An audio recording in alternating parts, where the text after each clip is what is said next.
கர்த்தருடைய பரிசுத்த நாமத்திற்கு ஸ்தோத்திரம். இன்னைக்கு நம்ம யோவான் 20வது அதிகாரம் 23வது வசனத்தை தியானிக்க இருக்கிறோம். யோவான் 20:23 ஜெபத்தோடு இந்த செய்திகளே கடந்து சொல்லும். என்ற ஆனந்தம் என் இயேசு தருகிறார், துதிப்பேன் துதிப்பேன் துதித்துக் கொண்டே இருப்பேன், துதிப்பேன் துதிப்பேன் துதித்துக் கொண்டே இருப்பேன். உன்னதர் மறைவில் வல்லவர் நிழலில் என்றும் தாங்குவேன், உன்னதர் மறைவில் வல்லவர் நிழலில் என்றும் தாங்குவேன். தேவனை நோக்கி அடைக்கல பாறை என்றே சொல்லுவேன், தேவனை நோக்கி அடைக்கல பாறை என்றே சொல்லுவேன்.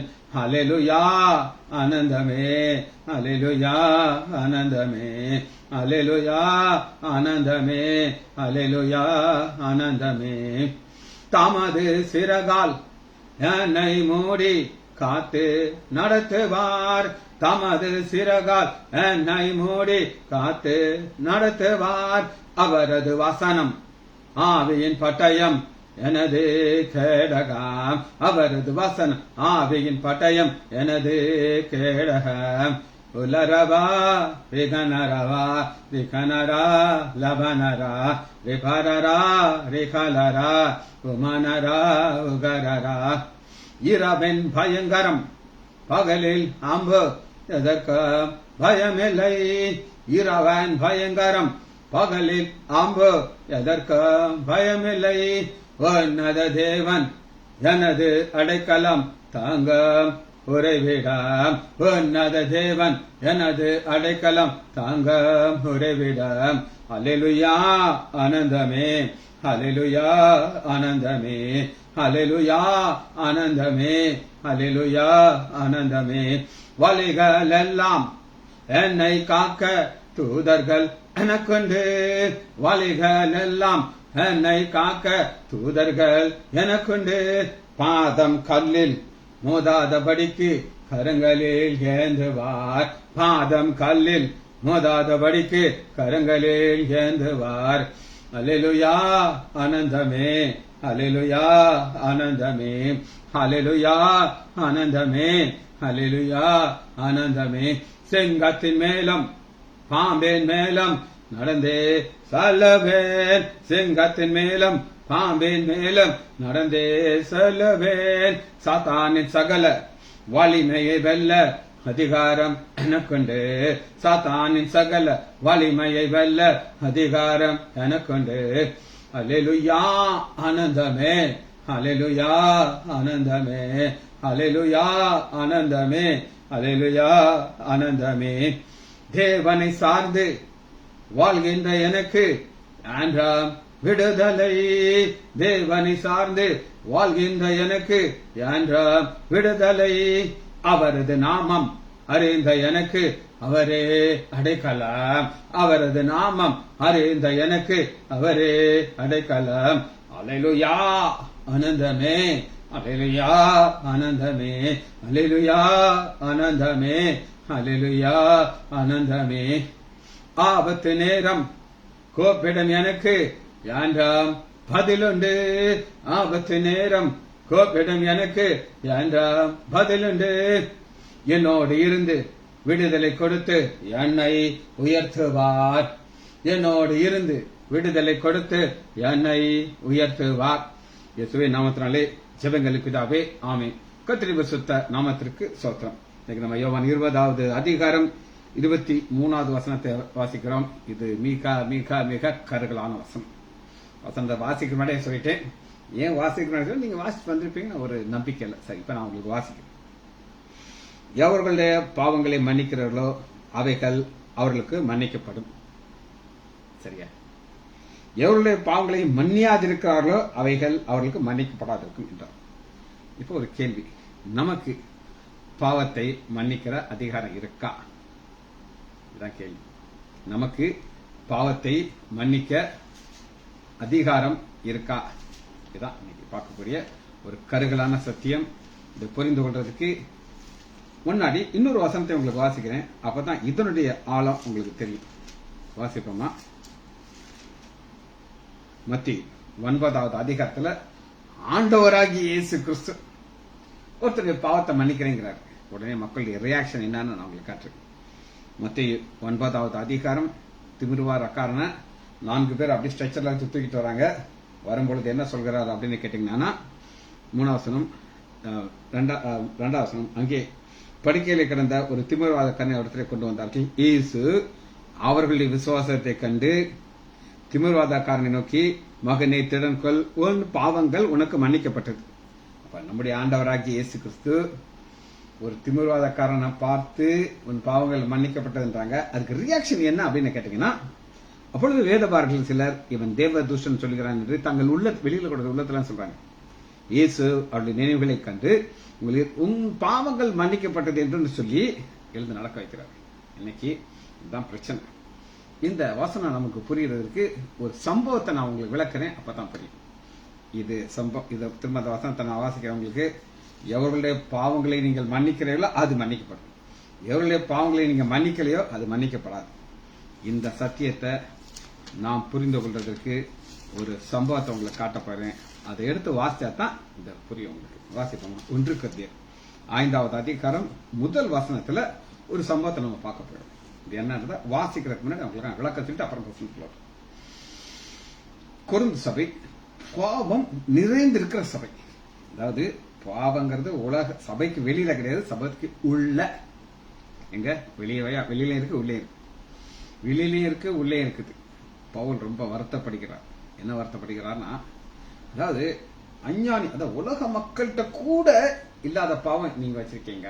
யாரு? உலக மக்கள்கிட்ட கூட இப்படிப்பட்ட பாவம் கிடையாது. அப்படி ஒரு பாவமான ஒரு ஒரு ஒரு விசுவாசியை வச்சுக்கிட்டு நீங்க சபாஷ் தட்டி கொடுத்து பரவாயில்ல அப்படி சல்தாஹேன்னா பரவாயில்ல, ஓகே ஓகே கண்டுக்கிறாது அப்படின்னு போயிட்டு இருக்கிறாப்புல ஒரு வாழ்க்கையை வாழ்றீங்க அப்படின்னு சொல்றதுக்கு ஒரு சம்பவத்தை நம்ம பார்க்கிறோம். 1 கொரிந்தியர் 5வது அதிகாரம், உங்களுக்குள்ளே விபச்சாரம் உண்டு என்று பிரசித்தமாக பாப்புலரா இருக்குதுயா. உங்களுக்குள்ள பைபிள் ஸ்டடி நடக்குது, நிறைய வசனங்களை உங்களுக்கு ஆண்டவருக்கு கொடுக்கிறாரு, நீங்க தியானிக்கிறீங்க, அதுல நல்லா மேல வந்துகிட்டே இருக்கீங்கன்னா நமக்கு சந்தோஷமா இருக்கும். அப்படித்தானே? ஆனா ஒரு பர்டிகுலர் பாவம் அது உங்கள்கிட்ட சிவியரா இருக்கு அப்படின்னா உங்களுக்கு எப்படி இருக்கும்? கஷ்டமா இருக்கும். அதான் பவுல் சொல்கிறாரு, ஒருவன் தன் தகப்பனுடைய மகனை வைத்துக் கொண்டிருக்கிறானே. தகப்பனுடைய மகன்னா டைரக்ட் அம்மா கிடையாது. அதாவது கொரிந்து சபை எழுதப்பட்ட காலங்கள்ல அது யுத்தம் நிறைந்த காலம். வாருக்கு போயிட்டு இருக்கும் பொழுது ஒரு மனிதன் இருப்பார். அவர் வாரில் போய் மறிக்கிறார். அவருடைய மனைவி விதவையாயிடும்.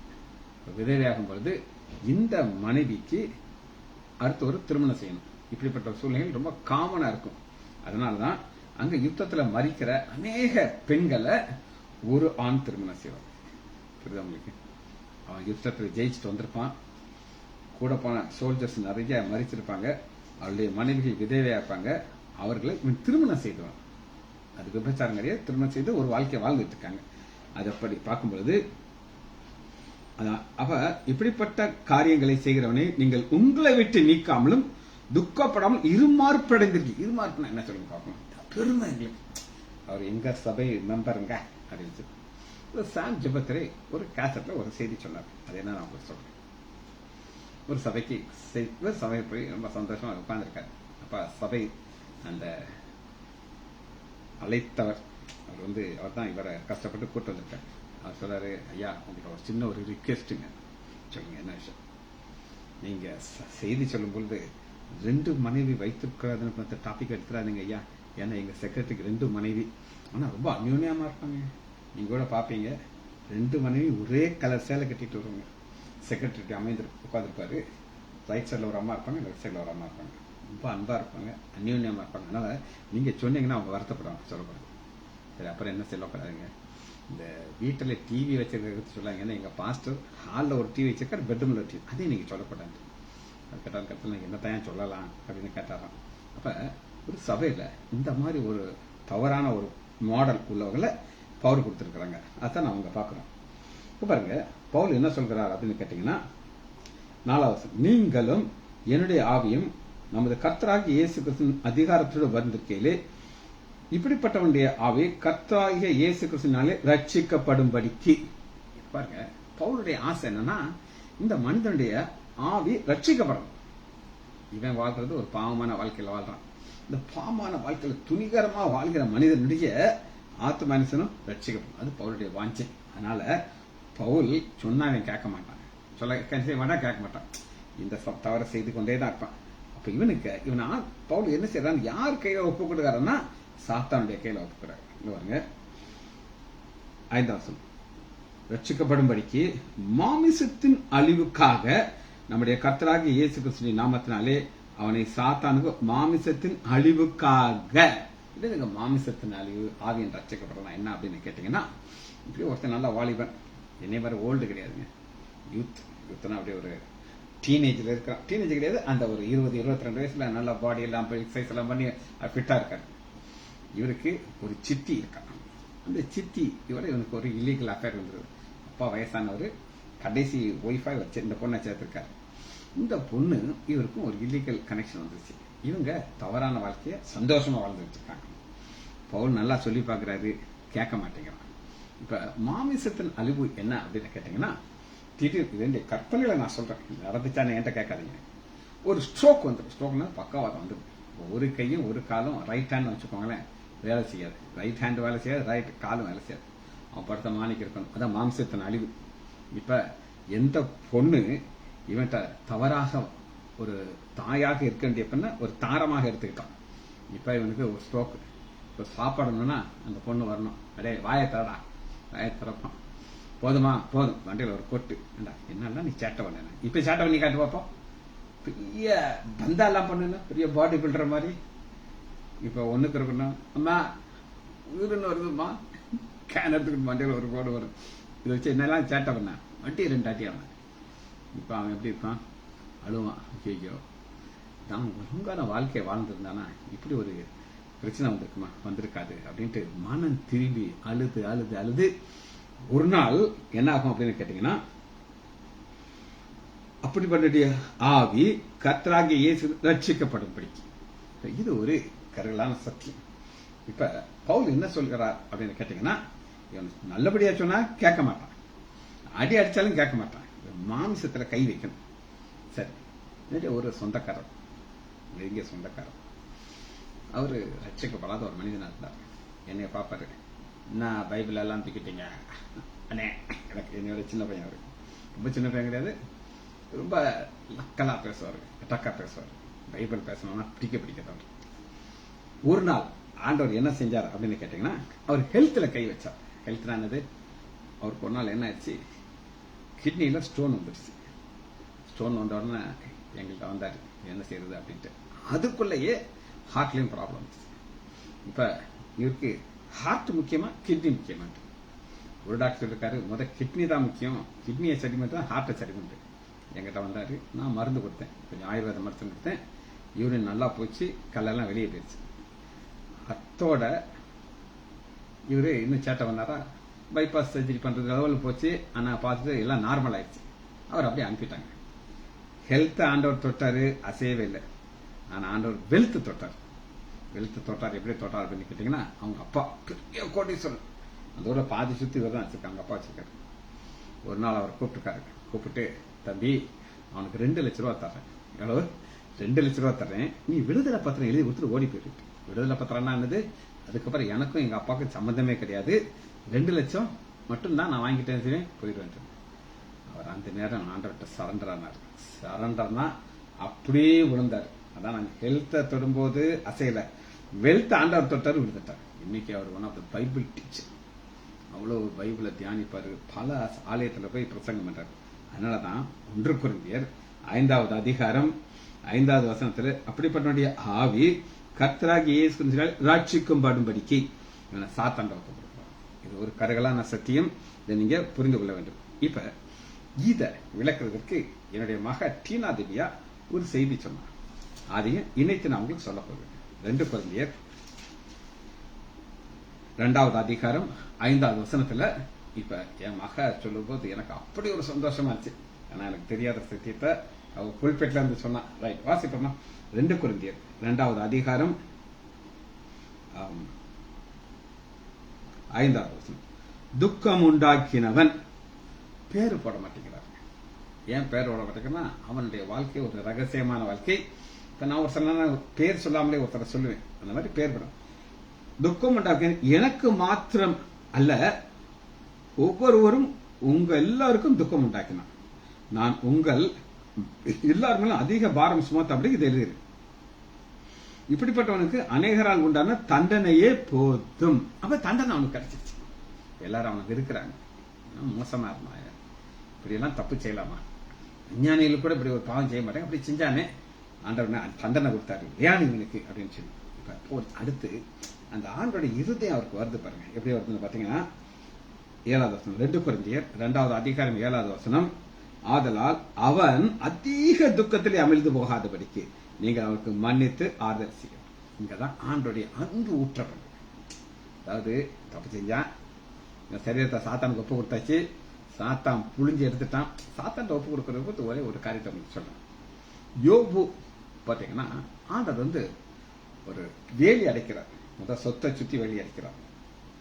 அப்புறம் யோபுடைய குடும்பத்தை சுத்தி ப்ராப்பர்ட்டி, அவனுடைய சொத்து எல்லாத்துக்கும் வேலி.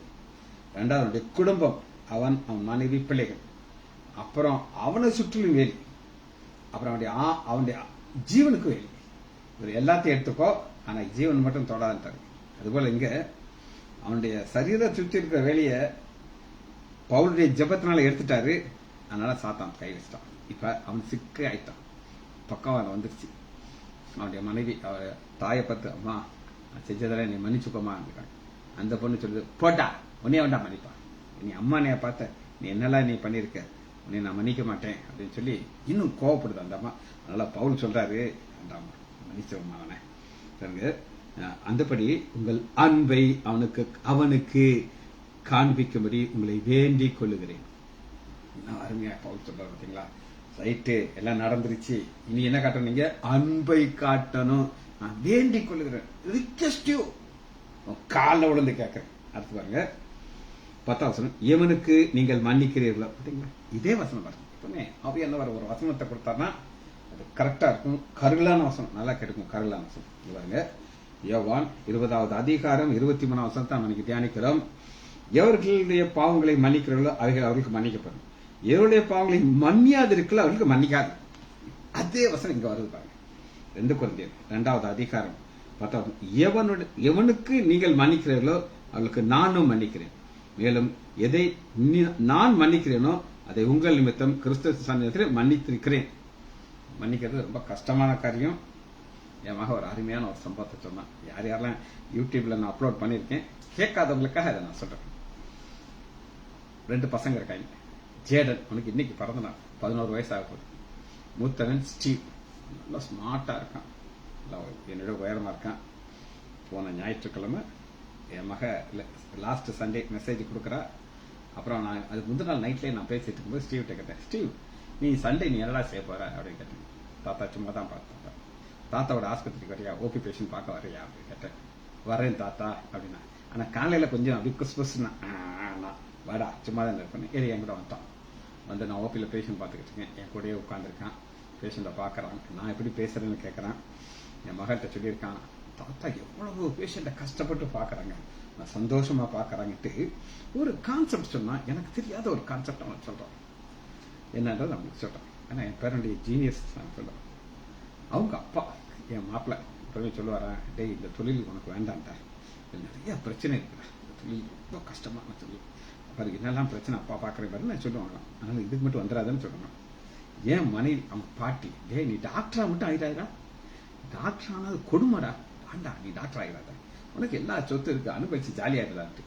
ஆனா தாத்தா மாத்திரம்தான் நீ டாக்டர்னு சொல்றாங்க. அதுக்கு காரணம் என்ன அப்படின்னு கேட்டீங்கன்னா, தாத்தாக்கு அந்த தொழிலை பிடிக்குது. அந்த தொழிலை ரொம்ப பிடிச்சனால என் தொழில என் பேரன் பார்க்கணும்னு ஆசைப்படுறாங்க அப்படின்னு சொல்லுவாங்க. எனக்கு தான் ஆச்சரியம் ஆச்சு. நான் வளர்த்த பிள்ளை குட்டியா இருந்தேன், எந்த அளவு ஒருத்தருடைய ஐடியாவை கான்செப்டாக சொல்றான்னு. சரி, அது ஒரு பக்கம் இருக்கட்டும். இப்ப நம்ம வசனத்துக்குள்ள வருகிறோம். 11வது வசனத்தை வாசிக்கிறேன். 2 கொரிந்தியர் 2வது சாத்தானிலே நான் மோசம் போகாதபடிக்கு அப்படி செய்தேன். என்னன்னா, நான் மன்னித்தா சாத்தான் வைக்கப்பட்டான். ஏன்னா இப்ப அவன் கையில தான் ஒப்பு கொடுத்துட்டு அவன் தான் வேலையெல்லாம் பண்ணுனான், சரீரத்தை அடிச்சான் பக்கம். இப்ப என்ன சொல்றாரு, மன்னிக்க சொல்றாரு. மன்னிக்கும் போது அவனுக்கு எப்படி இருக்கு சொல்லுங்க.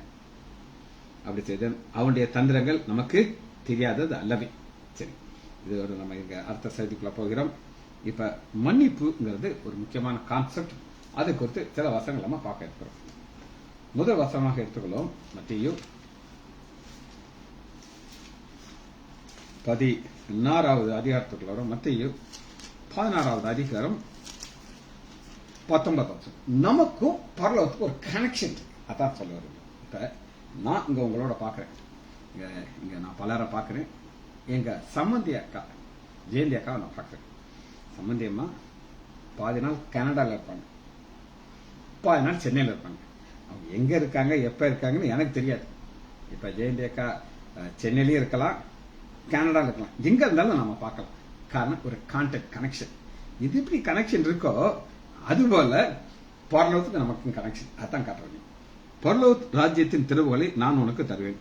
பூலோகத்திலே நீ கட்டுகிறது ஏதோ அது பரலோகத்திலும் கட்டப்படும், பூலோகத்திலே நீ கட்ட வைப்பது ஏதோ பரலோகத்திலும் கட்ட வைப்படும். இங்க நீ ஒருத்தன் நீ மன்னித்தா பரலோகம் மன்னிக்கும்.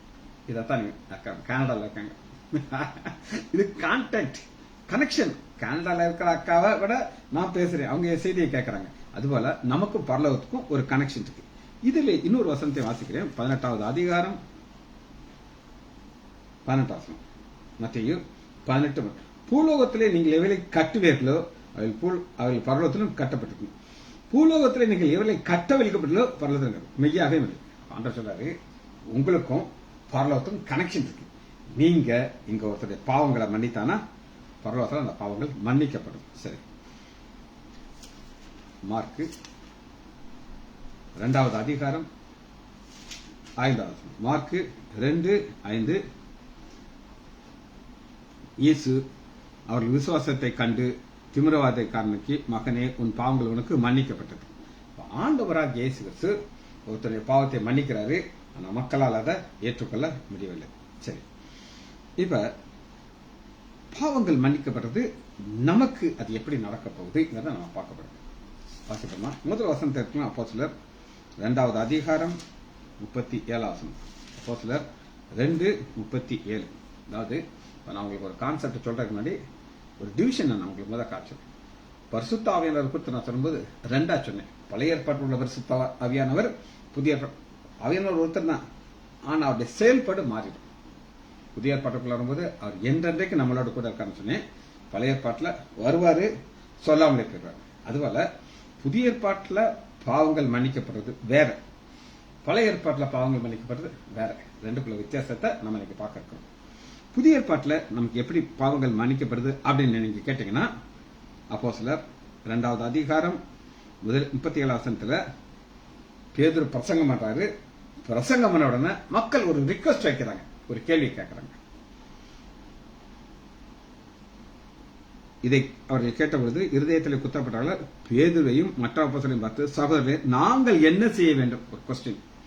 பேதுரு அவர்களை நோக்கி, நீங்கள் மனம் திரும்பி ஒவ்வொருவரும் பாவ மன்னிப்புக்கென்று இயேசு கிறிஸ்துவின் நாமத்தினாலே ஞானஸ்தானம் பெற்றுக்கொள்ளுங்கள்.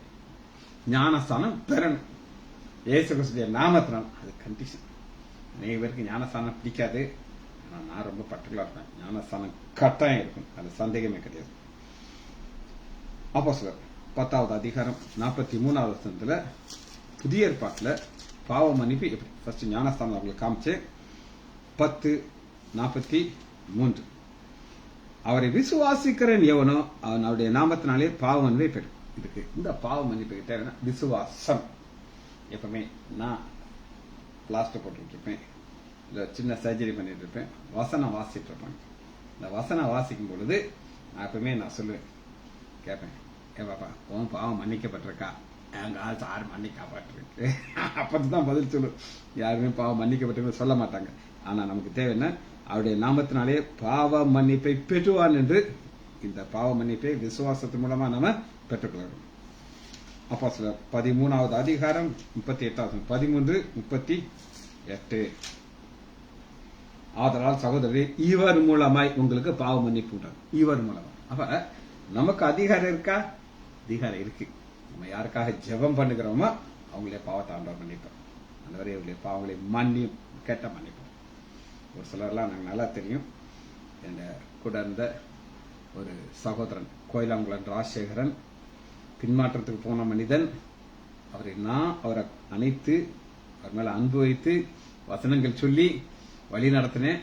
அவர் பாவங்கள் மன்னிக்கப்பட்டது, மறித்திருக்காரு, பரலோகத்தில் இருப்பார். அப்ப அவர்கிட்ட நம்ம என்ன செய்யணும்? டைரக்டா சொல்றோம். ரைட். இப்ப எபேசியர் 2வது அதிகாரம் 20வது வசனத்துக்குள்ள வருவோம். எபேசியர் 2:20.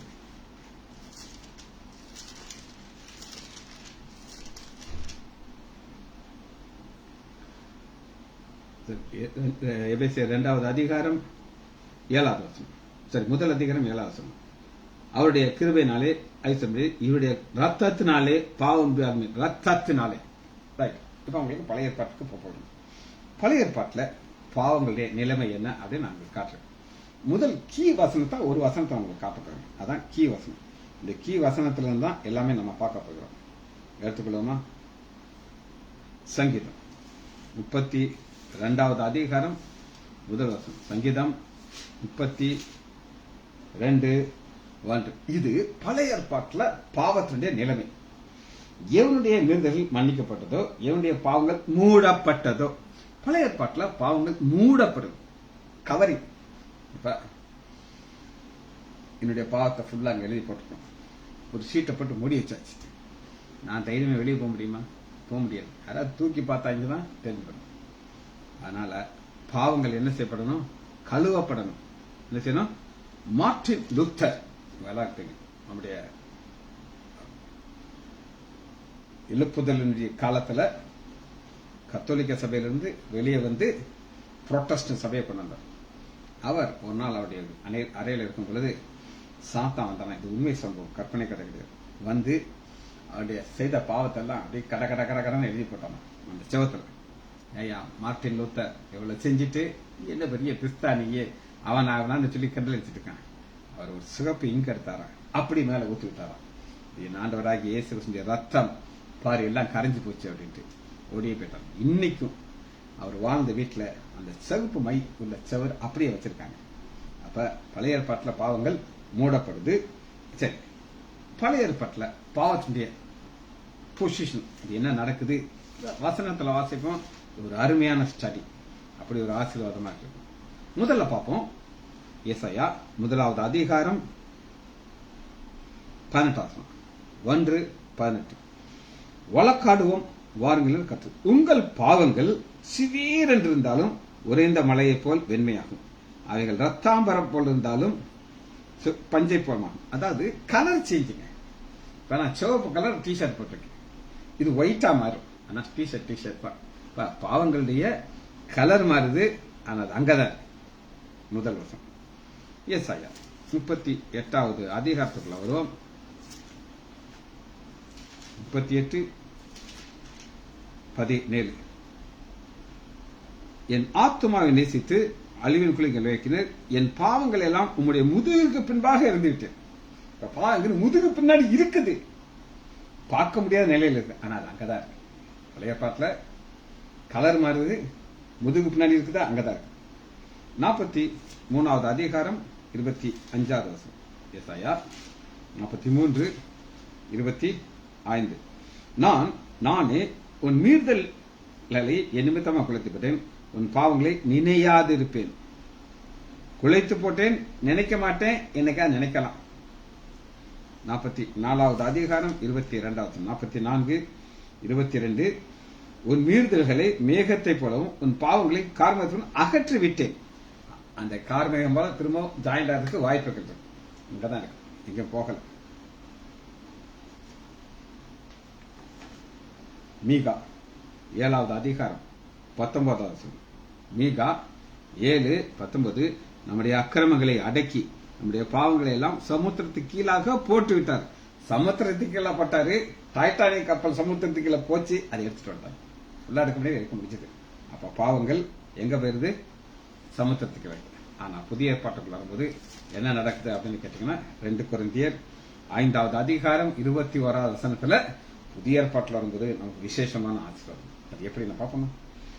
நாம் 2 கொரிந்தியர் 5:21. நாம் அவருக்குள் தேவனுடைய நீதியாகும்படிக்கு பாவம் அறியாத அவரை நமக்காக பாவம் ஆக்கினார். அப்ப ஒரு 2 டிவைட் ஆகும். கமாக்கு இந்த பக்கம் ஒரு காரியம், பாவம் அறியாத அவரை நமக்காக பாவம் ஆக்கினார். இங்க பாருங்க, இந்த ஒரு நோட் புக்கை நான் உங்களுக்கு காட்டுறேன். தெரியுதா உங்களுக்கு? இப்ப இத நோட் புக் நல்லா தெரியுதா? அழகா இருக்கா? சோப்பா தேவதாஸ் ஹாஸ்பிட்டல் இருக்கா? தெரியும். இதை நான் தீ வச்சு எரிச்சிருக்கேன். எரிச்சாச்சுன்னா இது நோட் புக்கா சாம்பலா? சாம்பல். அதுபோல சிலுவையில தொங்கிக்கிட்டு இருக்குது நம்முடைய ஆண்டவராக இயேசு கிறிஸ்துவா? இல்ல, பாவம். நம்முடைய பாவம் எல்லாம் அவர் மேல வந்துருச்சு. இதற்காக நாம் அவருக்குள் தேவனுடைய நீதியாக படிக்கணும். என்ன அர்த்தம் அப்படின்னு கேட்டீங்கன்னா, எப்படி பிதாவாகிய தேவன் நமது ஆண்டவராக இயேசு கிறிஸ்து முன்பாக பாவமே செய்யாதவராக நிற்கிறாரோ, அதுபோல நம்மையும் கொண்டு வந்து நிறுத்து தேவ நீதி. இது சரி. வெளிப்படுத்துதல் 1வது அதிகாரம். இதுதான் நமக்கு கிடைக்கிற பெரிதான ஆசீர்வாதம். 1வது அதிகாரம் 6வது வசனம், நம்மிடத்திலே அன்பு கூர்ந்து தமது ரத்தத்தினாலே நம்முடைய பாவங்களை நம்மை கழுவி. பழைய ஏற்பாட்டில் பாவங்கள் மூடப்பட்டிருக்கு, முதுகுக்கு பின்னாடி இருக்குது, நினைக்க மாட்டேங்கிறாரு. சமுத்திரத்துக்கு கீழே கிடக்கு, கார் மேகத்தை போல களைச்சிட்டேங்கிறாரு, கழுவுல. புதிய ஏற்பாட்டில் அவருடைய ரத்தத்தால் நம்மை கழுவி நம்மள என்ன செய்யறாரு? ராஜாக்களும் ஆசாரியமாக மாற்றுகிறார். உலக மக்கள் இந்த பாவத்தை குறித்து, உலக மக்களுடைய பாவத்தை நம்ம பார்க்கணும். பார்த்தா தான் இந்த செய்தி முடியும். உலக மக்களுடைய பாவம் என்ன செய்யப்பட்டிருக்குது அப்படின்னு நீங்க கேட்டீங்கன்னா, ஓசியா 13வது அதிகாரம் 12. ஓசியா 13:12 பக்கம் 1058. 13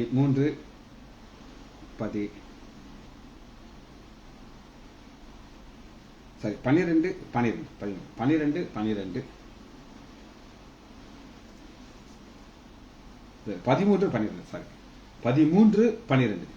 எப்ராயிம் அக்கிரமம் கட்டி வைக்கப்பட்டிருக்குது, அவன் பாவம் பத்திரப்பட்டிருக்கு.